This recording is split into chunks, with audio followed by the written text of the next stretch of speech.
తెలంగాణకు వస్తున్న ప్రధానమంత్రి మోడీ నిన్నటిదాకా ఏదో తెస్తాడు, ఏదో ఇస్తాడని చెప్పేసి బీజేపీ వాళ్ళంతా వెయిట్ చేసిర్రు. కానీ మిగిలిన తెలంగాణ ప్రజలందరికీ చాలా స్పష్టత ఉండే ఆయన ఏమీ ఇయ్యడు, ఏమీ తీసుకురాడు అనేటువంటిది. కానీ నిన్నటి నుంచి ఒక ఆవేదనాభరితమైనటువంటి పరిణామం జరిగింది. కేంద్ర మంత్రి బండి సంజయ్ కొడుకు తనకున్నటువంటి ఒక సహజ లక్షణాన్ని కొనసాగిస్తూ ఒక ఆడబిడ్డ పైన అత్యాచారం చేసినాడు, లైంగిక దాడి చేసినాడు, మానసికంగా శారీరకంగా వేధించిండు అనేటువంటి ఒక ఆరోపణతోని ఆయన నేరం పైన పోక్సో కేసు నమోదైంది. సింపుల్గా ఒక మాట చెప్పాలంటే పోక్సో కేసు ఎవరి మీద పెట్టినా కానీ వాడిని తీసుకెళ్ళి ఫస్ట్ జైల్లో అయితే పెడతారు. అది మినిమం థింగ్. ఎందుకు అనంటే చట్టంలోనే చాలా స్పష్టంగా ఉంది.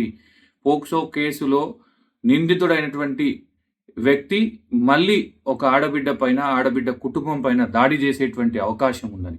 కానీ ఇక్కడ ఉన్నటువంటి Telangana Congress BJP joint venture ప్రభుత్వం రేవంత్ రెడ్డి గారి ఆధ్వర్యంలోని పోలీసుల బృందం సింపుల్గా ఇప్పటికీ దాదాపు 24 గంటలైనా అతి గతి లేదు. వాడికి కనీసం ఆ పిల్లగాడికి కనీసం ఒక నోటీస్ కూడా ఇచ్చిన పాపాన పోలేదు.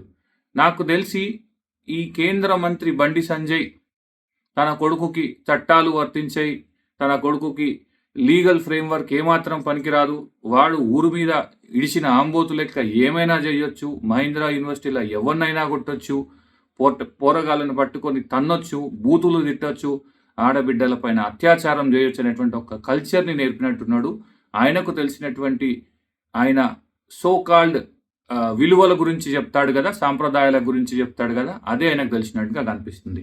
సరే, మోడీ గారు రేపు వచ్చి తన బేటీ బచావో బేటీ పడావో అనేటువంటి ముచ్చట్లు ఆడిడ చెప్పి ఓట్లాడుకొని పెద్ద ఎత్తున గెలిపించుకునేటువంటి ఒక ప్రకటనలు చేసుకుంటూ నడిపిస్తున్నారు కదా గత 12 ఏళ్ళుగా. అందులో ఆవగింజంతైన నిబద్ధత, నిజాయితీ ఉంటే గనక మోడీ తన అనుచరుడు, తన సహచరుడు, మంత్రివర్గంలో మెంబర్ అంటే నథింగ్ బట్ తనతో సమానుడైనటువంటి బండి సంజయ్ పైన చర్యలు తీసుకుంటున్నట్లు ప్రకటించేటువంటి నైతిక ధైర్యం మోడీకి ఉన్నదా అన్నదే ఈరోజు తెలంగాణ సమాజం అడుగుతున్న సింపుల్ ప్రశ్న. మోడీ గారు ఈ టూర్లో మా తెలంగాణ రాష్ట్రానికి ఏమీ ఇవ్వకండి, మాకేం ఫరక్ పడదు, కానీ మీ పక్కన ఉన్నటువంటి అత్యంత నేరపూరితమైనటువంటి కుటుంబం పైన చర్యలు తీసుకుంటారా లేదా?